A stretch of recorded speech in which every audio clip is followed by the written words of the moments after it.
Baik, Assalamualaikum warahmatullahi wabarakatuh. Perkenalkan, nama saya Duni Zlatul Asro. Saya Prodi Pendidikan Bahasa Arab semester 3 di Universitas Hasyim Asy'ari. Di sini saya akan menjelaskan tentang ringkasan kajian ilmu hadis di perguruan tinggi, yaitu studi karya tesis di UIN Sunan Kalijaga tahun 1990 sampai 2010, karya Kiftiyatul Maisaroh.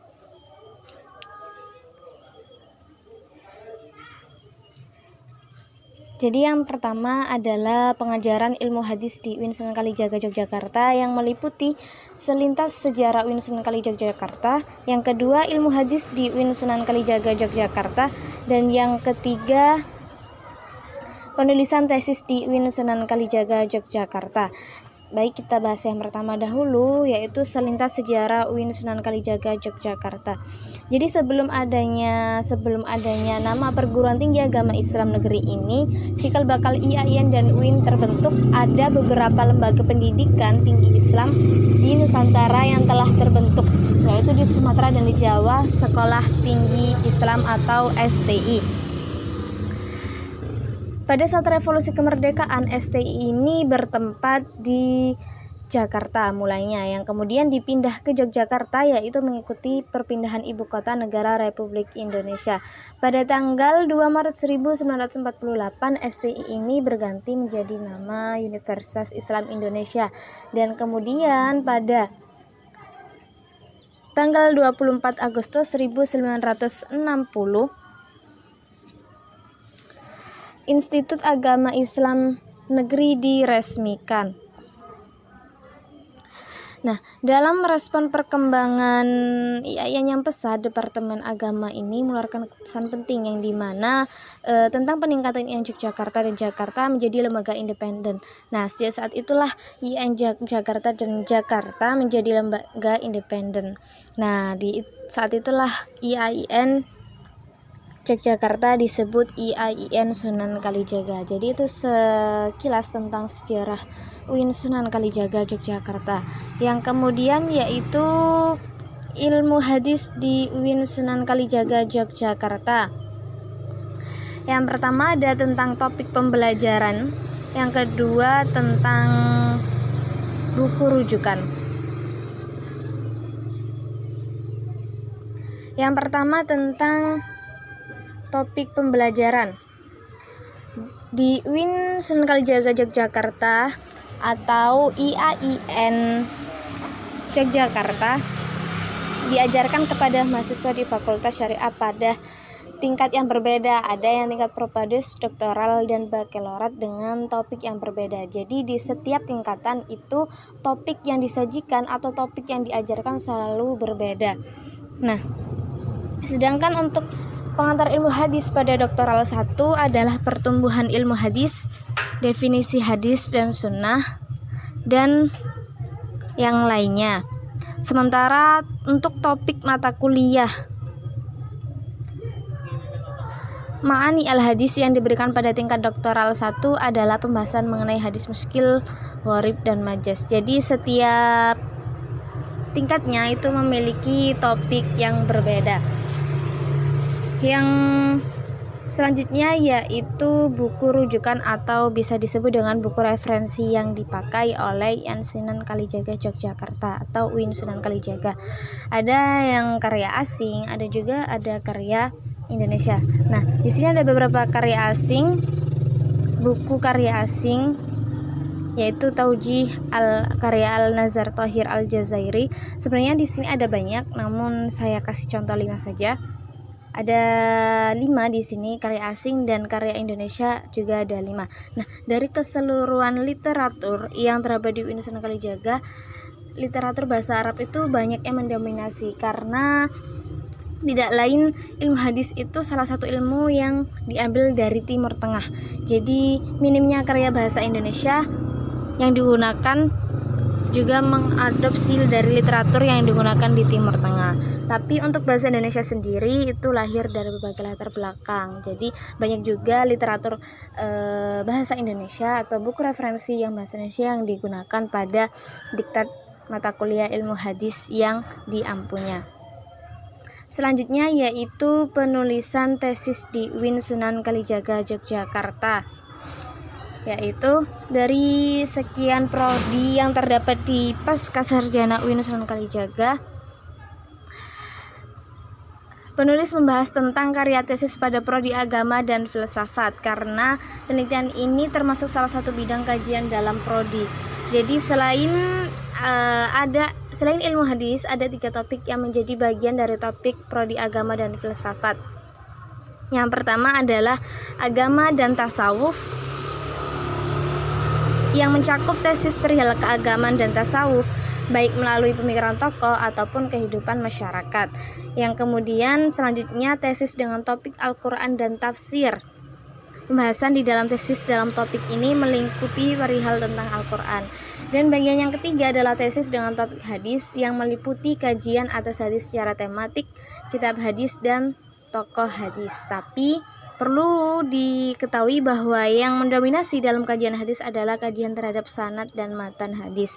Dan kemudian topik yang terakhir adalah ilmu hadis, yang membahas ilmu dalam mempelajari hadis, baik yang terdapat dalam cabang ilmu hadis dirayah ataupun ilmu hadis riwayah. Selanjutnya kita memasuki bab yang kedua, yaitu model penelitian tesis di UIN Sunan Kalijaga dalam bidang ilmu hadis. Ada yang pertama tentang model penelitian tokoh. Model penelitian tokoh itu maksudnya ada yang satu varian tokoh, yang kedua fokus kajian. Nah, itu. Jadi untuk yang model penelitian tokoh ini ada 2, yaitu varian tokoh dan fokus kajian. Varian tokoh yang di sini yang dimaksud adalah ada tokoh klasik dan tokoh kontemporer. Tokoh klasik adalah seseorang yang menggunakan rumusan ilmu hadis yang telah ditetapkan ulama terdahulu. Jadi yang dimaksud di sini adalah tokoh tersebut itu mencukupkan ilmu yang telah mapan untuk mengkaji hadis. Tidak ada ketetapan tahun yang dapat mengkategorikan tokoh termasuk tokoh klasik atau tidak. Jadi memungkinkan bahwa tokoh klasik tersebut lahir pada abad kedua Hijriah atau bahkan di abad ke-21 ini. Jadi tokoh klasik ini rumusan ilmu hadisnya dari ulama udah paten, udah dari dulu. Jadi kalau mereka mengkaji ilmu hadis, dia menemukan referensi dari tokoh ini, berarti ulama terdahulu, berarti ya sudah, itu termasuk tokoh klasik yang digunakan untuk merumuskan ilmu hadis. Terus yang kedua yaitu tokoh kontemporer adalah seseorang yang merumuskan ilmu hadis yang disesuaikan dengan perkembangan ilmu pengetahuan, sains, dan kompleksitas kepentingan manusia. Biasanya disebut dengan tokoh modern. Nah, pasti banyak yang sudah tahu tentang tokoh kontemporer dan tokoh modern. Model penelitian tokoh kontemporer ini tidak berbeda dengan model penelitian tokoh klasik.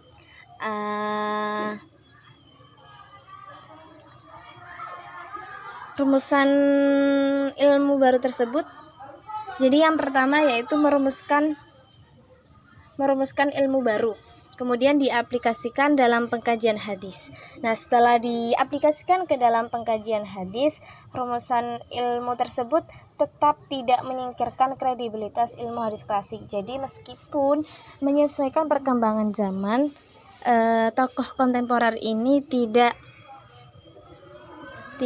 menyingkirkan pemikiran tokoh-tokoh klasik. Setelah merumuskan ilmu baru yang kemudian diaplikasikan dalam pengkajian hadis, yaitu pembahasan selanjutnya dalam tokoh kontemporer ini adalah pembahasan mengenai objek kajian secara umum. Selanjutnya barulah pemikiran tokoh tersebut meneliti penelitian tentang objek seutuhnya yang akan dibahas. Jadi setelah merumuskan ilmu baru oleh tokoh kontemporer ini, kemudian diaplikasikan, kemudian dibahas mengenai objek kajian, barulah pemikiran tokoh tentang objek penelitian seutuhnya dibahas. Setelah kita varian tokoh, ada juga fokus kajian.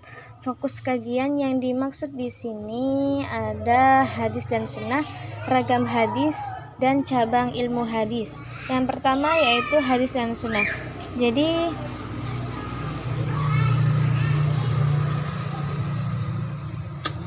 penelitian tentang pengertian hadis dan sunnah di UIN Sunan Kalijaga dimulai 1995, kemudian berlanjut pada tahun-tahun selanjutnya, yang tahun tersebut menunjukkan bahwa dalam rentan waktu 12 tahun penelitian mengenai pengertian hadis dan sunnah masih banyak diminati di UIN sampai sekarang. Jadi terutama dalam pemikiran tokoh. Ini berarti kajian mengenai hadis dan sunnah menjadi salah satu topik yang menarik untuk terus dikaji. Yang kedua yaitu ragam hadis. Fokus kajian selanjutnya mengenai ragam hadis. Yang dimaksud dalam penelitian ini adalah penelitian mengenai salah satu atau beberapa dari macam-macam hadis. Dalam tesis UIN Sunan Kalijaga ada 2 karya tesis yang termasuk dalam fokus kajian ragam hadis. Nah, selanjutnya yaitu cabang ilmu hadis. Tesis kajian tokoh yang memiliki fokus kajian kategori cabang ilmu hadis terdapat 3 tesis dalam kategori ini. 2 tesis pertama membahas ikhtilaf al-hadis, sedangkan tesis ketiga dalam kategori ini adalah tesis berjudul kritik matan hadis. Nah, dari uraian di atas dapat disimpulkan bahwa tesis dalam bidang ilmu hadis UIN Sunan Kalijaga ada 12 karya tesis yang termasuk dalam penelitian tokoh. 8 diantaranya meneliti tokoh klasik, yaitu dan sementara 8 diantaranya meneliti tokoh klasik dan sedangkan 4 lainnya mengkaji tokoh kontemporer. Selanjutnya yaitu model penelitian topik ilmu hadis. Ada yang namanya fokus kajian. Fokus kajian di sini ada topik tunggal. Ada juga yang namanya topik rangkap. Kita bahas yang topik tunggal dulu. Ada 2 tesis yang termasuk dalam fokus kajian ini. 1 berfokus pada pengkajian tentang kritik matan hadis. Yang lainnya berfokus terhadap ingkar sunnah dalam ingkar sunnah hadis atau tolak perspektif historis.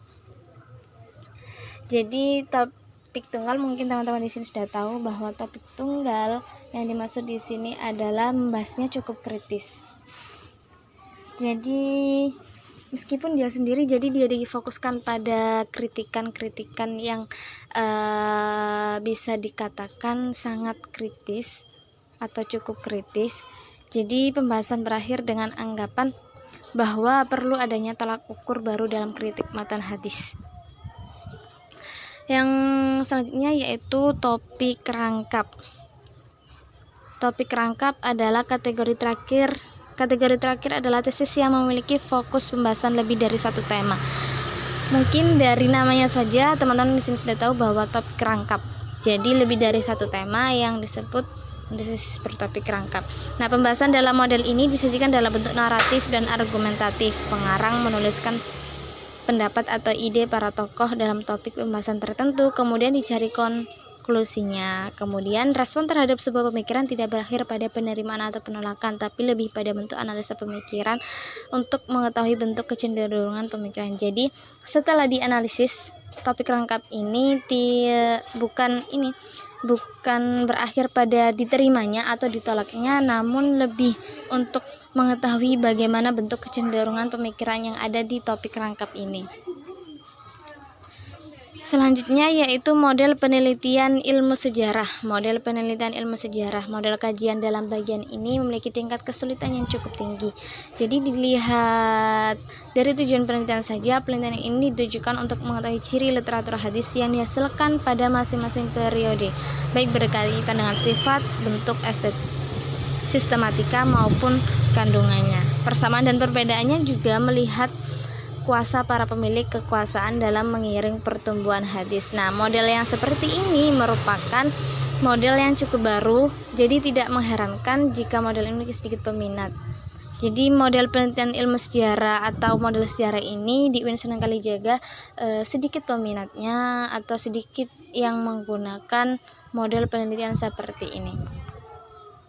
Yang selanjutnya yaitu bab 3, teks dan konteks ilmu hadis dicipta dan mencipta masyarakat. Yang pertama ada kajian romantisme konstruktif, merupakan sebuah kajian yang memandang sebuah pemikiran sebagai produk yang final, yaitu pengarang hampir menyetujui segala produk pemikiran tokoh. Jadi terbukti dengan penghadiran kembali pemikiran tokoh yang nyaris tanpa kritik.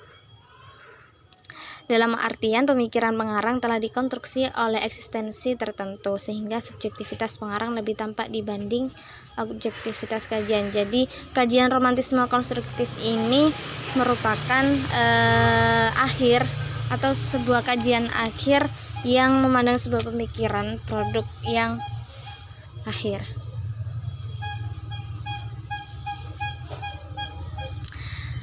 Nah, kajian romantisme konstruktif ini ada eksistensi ideologis atau agama sebagai latar belakang, yang dimana seorang muslim semuanya dibenarkan, semua benar. Jika kita merujuk pada tulisan tesis, kedua tesis ditulis pada tahun 90-an. Jadi pada periode ini situasi UIN masih periode pemantapan orientasi akademik dan manajemen. Dalam periode ini pembangunan mutu ilmiah mulai dicanangkan. Hal ini menjadi penanda bahwa keilmuan, metodologi, kurikulum dan sebagainya masih perlu untuk diperbaiki. Caranya dengan mengirimkan dosen dan alumni yang nantinya akan kembali menyalurkan ilmunya di AIN. Jadi yang dimaksud di sini adalah apa yang dikatakan seorang muslim itu semua benar jika merujuk pada tahun-tahun ditulisnya tesis atau ada sumber yang benar seperti ijma. Yang kemudian B, pandangan dari benteng, orientalis dan pengingkar sunnah. Fenomena ingkar sunnah pernah menjadi tema krusial di Indonesia. Mungkin teman-teman di sini ada yang sudah tahu apa itu ingkar sunnah. Beriringan dengan munculnya nama seperti Insinyur Muhammad Irham Sutarto, pemimpin kelompok Qur'aniyun, Nazwar Syamsuddin Daily, para tokoh ingkar sunnah lainnya. Nah, kelompok ini mendapat pertentangan keras dari kelompok keagamaan di Indonesia seperti kelompok panitia pelawan gerakan ingkar sunnah, Dewan Dakwah Islamiyah dan pemerintah. Nah, MUI di sini mengeluarkan surat keputusan yang dimana berisi pelarangan penyebaran ajaran ingkar sunnah dan peredaran buku berideologi ingkar sunnah. Nah, begitu juga tanggapan pada orientalis. Orientalis di sini dalam pandangan Muslim Indonesia lebih cenderung bermakna negatif daripada sebaliknya. Pandangan umum terhadap orientalis berupa kecurigaan atau kebencian dan ketakutan. Nah, barangkali ini adalah pengaruh dari puncak perjalanan bed orientalisme pada tahun 40-an. Saat studi Islam di Barat dilakukan dengan motif penjajahan egosentrisme Barat dan memandang rendah hal di luar Barat, yang pada periode selanjutnya orientalis mengkaji Timur dengan misi akademik dan lebih simpatik. Skeptis awal masih melekat. Jadi meskipun kelompok terakhir ini kerap melakukan pembelaan dengan cara mengganti sebutan orientalis dengan sebutan Islamisis. Dan yang ketiga yaitu pasrah sebagai alternatif atau pasrah sebagai jalan.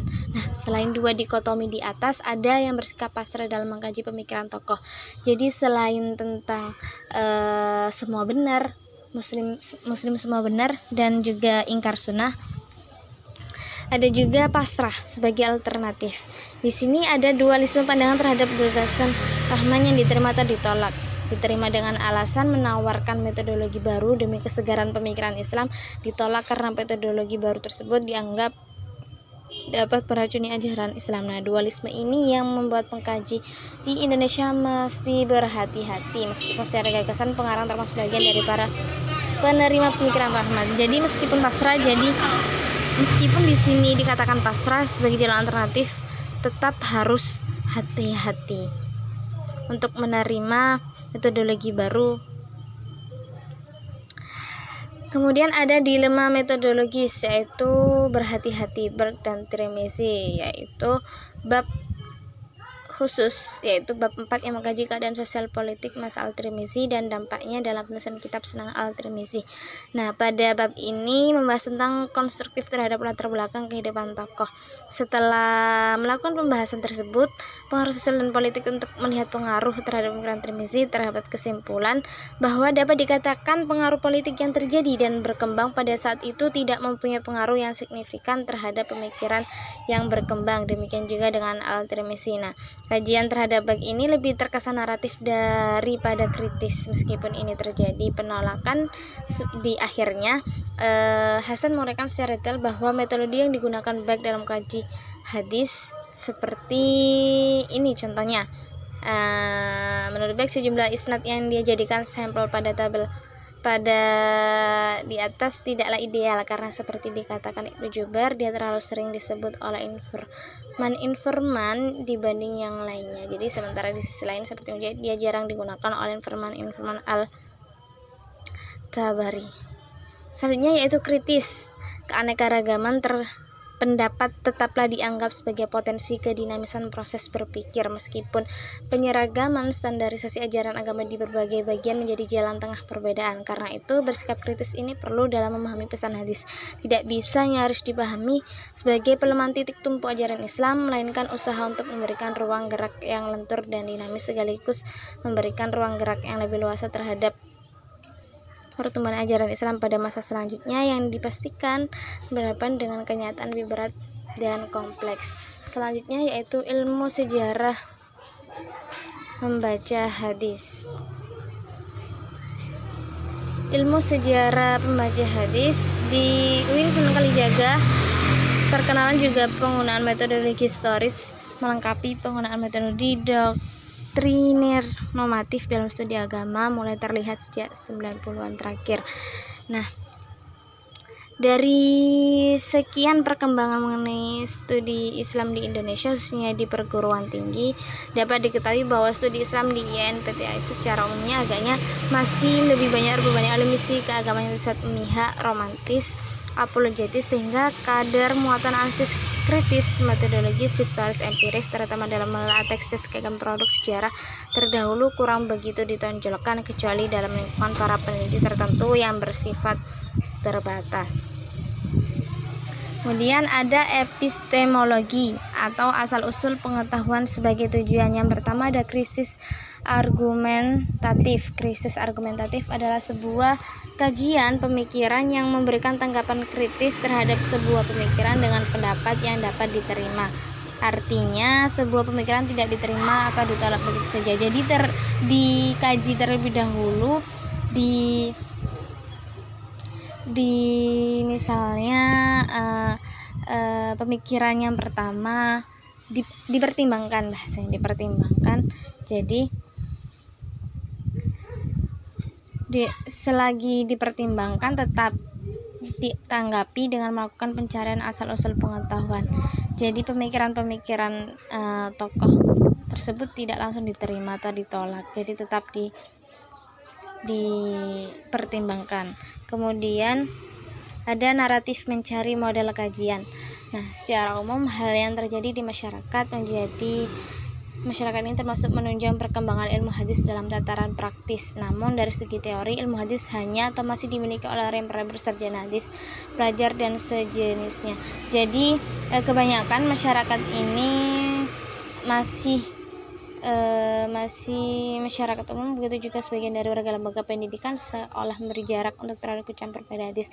Jadi bisa dikatakan bahwa masyarakat ini masih belum banyak yang mempelajari tentang apa itu ilmu hadis, bagaimana perkembangan ilmu hadis, bagaimana sejarah kajian hadis yang dilakukan selama ini, yang pengotak-atikan terhadap hadis dan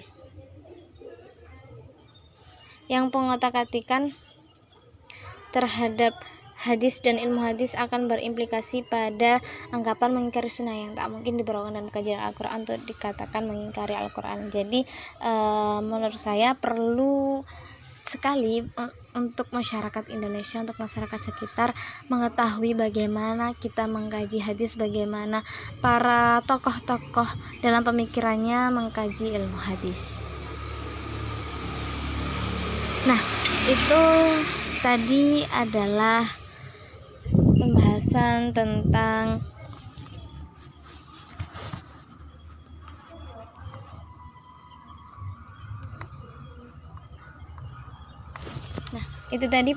ringkasan kajian ilmu hadis di perguruan tinggi, studi atas karya tesis di UIN Sunan Kalijaga tahun 1990 sampai 2010, karya Kipiatul Maisarah. Untuk itu, apabila ada salah-salah kata baik ini sengaja maupun tidak, mohon maaf yang sebesar-besarnya. Saya akhiri. Wassalamualaikum warahmatullahi wabarakatuh.